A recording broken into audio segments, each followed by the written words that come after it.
Hey guys, how's it going? I forgot to do one thing before I go lighting wise, so that'll be done here in half a second. Excuse the brightness. So hopefully that's better. If there's any background noise or anything or any volume issues, please let me know. This is my first time doing a live stream, so hopefully it goes well. A lot of the time I end up recording the first 60 seconds 10 times before I finally get on a roll. So hopefully I'm a bit better with this. So the Jazz have a really important game and pick up an important win against the Clippers.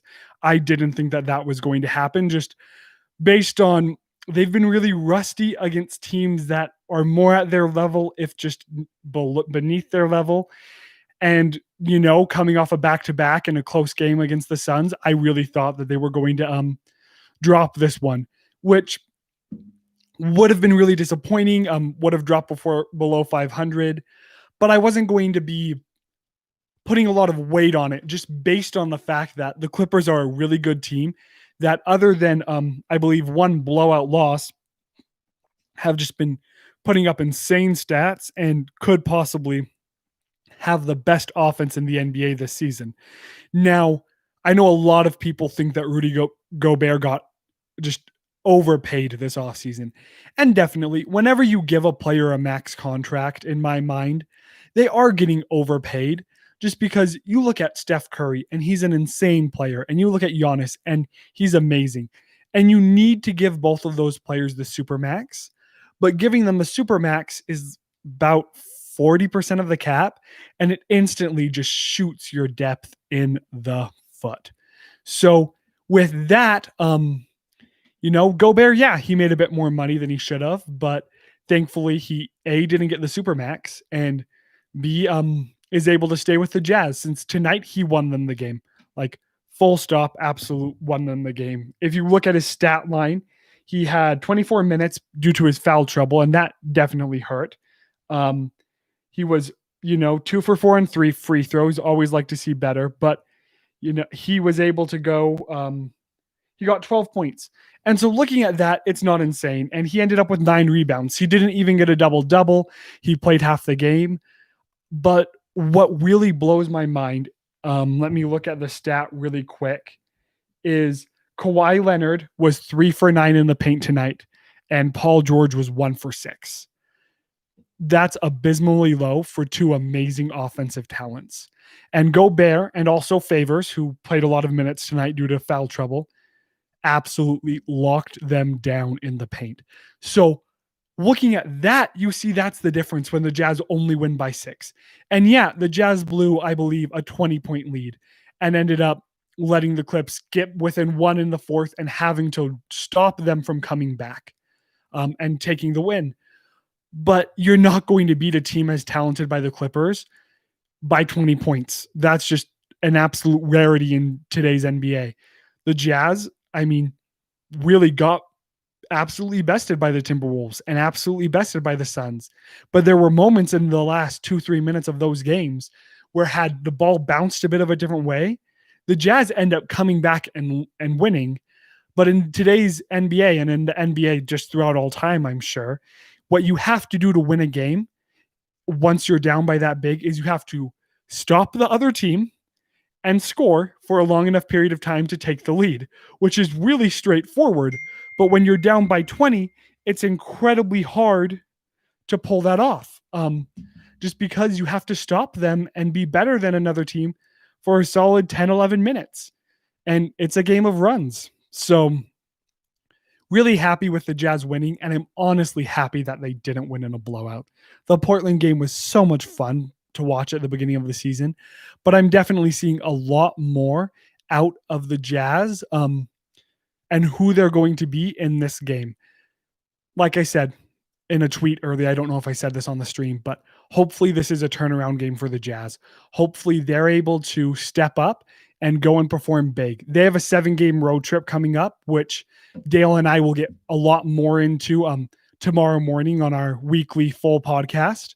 But that's going to be just so rough. There's 2 back-to-backs. You're gone for 7 days with COVID restrictions, which I'm sure makes things even worse, where you're at your hotel room, you're at the gym. You can't go out and enjoy a night to kind of like relax.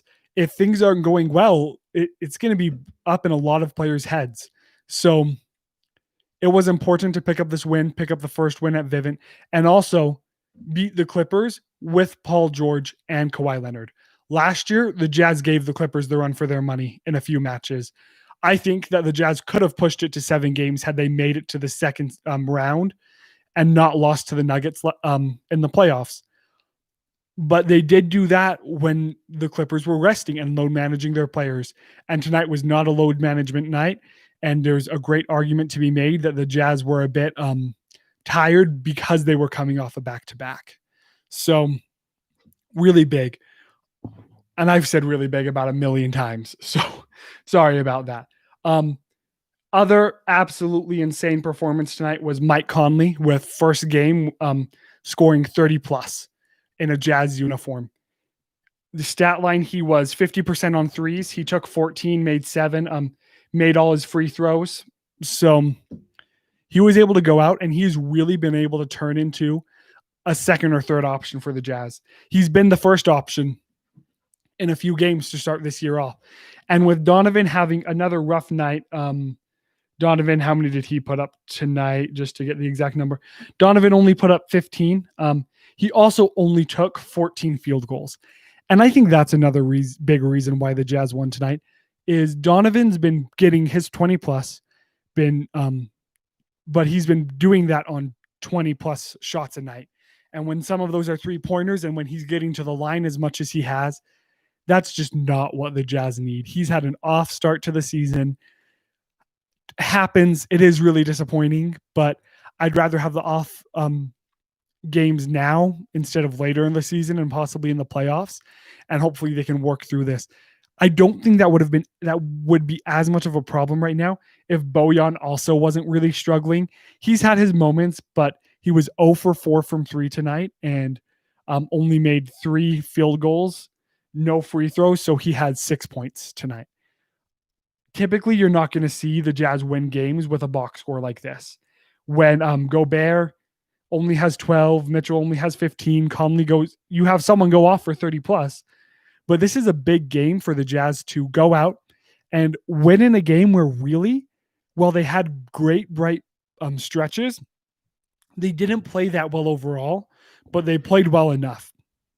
If you go to the box score, it actually really shocked me. So 3-point percentage for the Clippers was 39.4. So a bit under 40, probably a bit high on that game. They made 13. The Jazz shot 35.7%. So beneath average for the Jazz by a few percent, but nice to see them get up those shots. The big difference was absolutely points in the paint, like I alluded to earlier. Whereas the specific stat, you had a total of 46 points in the paint for the Jazz compared to 30 in the paint for the Clippers. The Clippers didn't need that many more points in the paint. Like when it's a 6-point game, few points here and there absolutely turned the tides. So that, along with the Jazz having 28 assists compared to 19 for the Clippers, was really helpful just to push the Jazz to that first home win. So there's a lot of other things that you can go over on the game tonight. I think the biggest thing is just the Jazz realizing, or let me think of how to word this so I can word it correctly. It was the Jazz playing the whole game and being able to have just really bright moments. And when things weren't going well, still be able to persevere and keep up the pace that they set. Now it's a lot easier to do that when you're winning most of the game. They did that against Portland. They did that here against the Clippers. But against the Suns, Timberwolves, and Oklahoma City, they weren't winning. And that was probably and that definitely impacts my analysis on these games, where this game, it's a lot easier for me to look past problems. So the other biggest stat referring to, I've said biggest a lot, so I need to try to diversify my my vocabulary for these, is Donovan Mitchell had 5 assists. So great statistic there. Conley had 7, and Joe had 7. So those 3 players haven't, well, I will not say Conley hasn't been showing up. Ingles has really struggled, and Donovan has really struggled on the assist margin. So to see Donovan go lower on the shot attempts, get more assists, play some solid defense, put some hustle in his step, is what's going to help him be able to move on and progress this season, even if it's not exactly how you want him to at the moment. So Clippers had a pretty good game. I mean, you always want to see 20 plus from Paul George and Kawhi.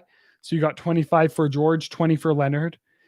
Really painful thing was their bench just provided 12 from Zubac. I mean, he's a center. He's really big, good guy, really big guy. That's impressive. But only 7 from Lou Williams and then 8 from the rest of the bench. So in the end, they had 4 players in double digits, and the Jazz had 5. And so looking at that a lot of the times, double digits is big. Paul George and Kawhi were just really stopped from being able to work inside, and they had to do the majority of their work in the mid-range and 3-point line. So I think that more or less wraps it up. Sorry if it's a bit all over the place. I'm really working on this. Any comments on how we can help is Matthew Edson. I don't know how long ago he put in the chat, but let me try to get some chat stuff going now that I'm paying attention to that. Consistent scoring, Matt, you're totally right. I think it's nice to be able to see Conley pick up when Bojan and Donovan are off, and I really hope to see Donovan become a consistent scorer and then be able to have consistently switch between Bojan and Mike, providing the second most, so that they're your second and third options. So do we want consistent scoring? Yes. But 2 years ago, 3 years ago on the Jazz, you needed Donovan Mitchell to put up as many points, and you needed him to have 20 plus a night to win. 3-4 years ago, you needed Gordon Hayward to do that. What's amazing about what the Jazz have now is when Donovan has an abysmal night and Bojan has a bad night, you're still able to have Conley go out there and do amazing things. So consistent scoring will definitely be helpful, but tonight is a testament for the Jazz's depth on the scoring end. I haven't actually heard to Chiggy. I haven't heard anything about Kawhi commenting on Ibaka being on the trading block. I could see it happening if I'm not mixing up players. Ibaka, is older. I'll take a look at that, and we can maybe go into that on tomorrow's podcast. But when you're a team like the Clippers, who's very much in a win now, and Ibaka's a newer addition, if I'm not mistaken, anything goes. So if he were to be traded, if they found the right deal, wouldn't surprise me to see it happen. I don't expect to see it happen. But I mean, again, in the NBA, if you find the right deal, things happen, and they can make things happen. So thank you guys so much for tuning in.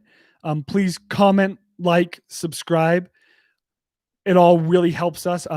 Definitely, we're trying to improve and grow as a channel. So we just really appreciate all of the support that we get. Thank you guys so much, and have a great night.